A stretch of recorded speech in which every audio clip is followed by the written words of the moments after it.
1 जून को लोकसभा चुनाव 2024 के अंतिम चरण के मतदान के बाद एग्जिट पोल के नतीजे जारी किए गए, जिसमें एनडीए को पूर्ण बहुमत मिलता दिखाई दे रहा है। दरअसल एग्जिट पोल में चुनाव परिणामों का अनुमान लगाया जाता है।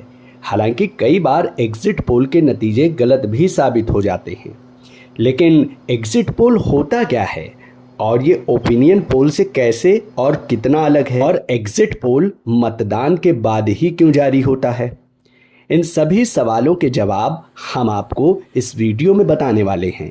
लेकिन उसके लिए आपको हमारा ये वीडियो अंत तक देखना होगा, और अगर आपने हमारा चैनल अभी सब्सक्राइब नहीं किया है तो फौरन कर लीजिए, क्योंकि हमारे इस चैनल पर आपको सबसे सटीक और सबसे रोचक जानकारियां सबसे पहले मिलेंगी।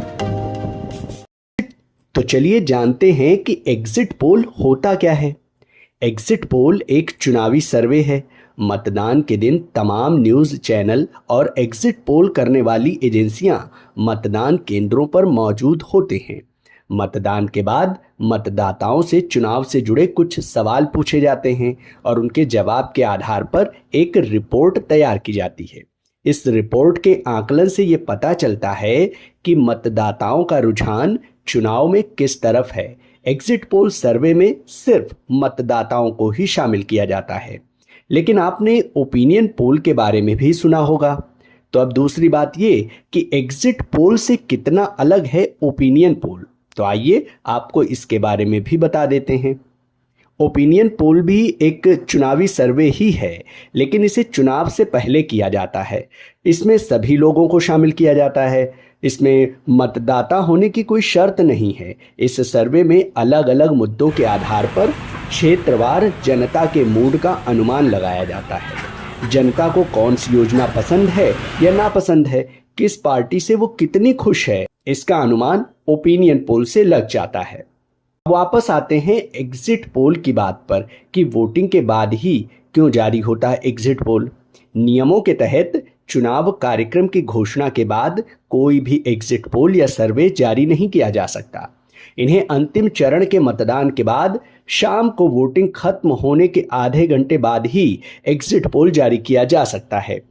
लोक प्रतिनिधित्व अधिनियम 1951 की धारा 126A के तहत अंतिम चरण की वोटिंग खत्म होने के आधे घंटे बाद एग्जिट पोल जारी करने पर रोक है, और इसका उल्लंघन करने पर 2 साल कारावास, जुर्माना या फिर दोनों से दंडित किया जा सकता है।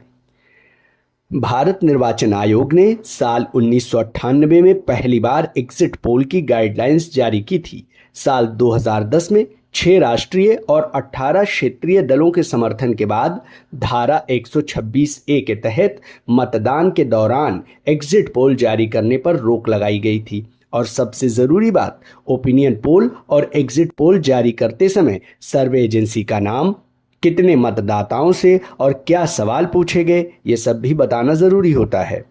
तो हमें उम्मीद है कि हमने आपको एग्जिट पोल और ओपिनियन पोल के बारे में सटीक और रोचक जानकारी दी है। तो अगर आपको हमारा ये वीडियो पसंद आया है तो कमेंट बॉक्स में भी ज़रूर लिखें। साथ ही हमारा ये चैनल भी सब्सक्राइब करें, और अगर आपके पास कोई बेहतर और रोचक जानकारी है तो वो हमसे ज़रूर साझा करें। हम अपने चैनल पर उसे दिखाएंगे।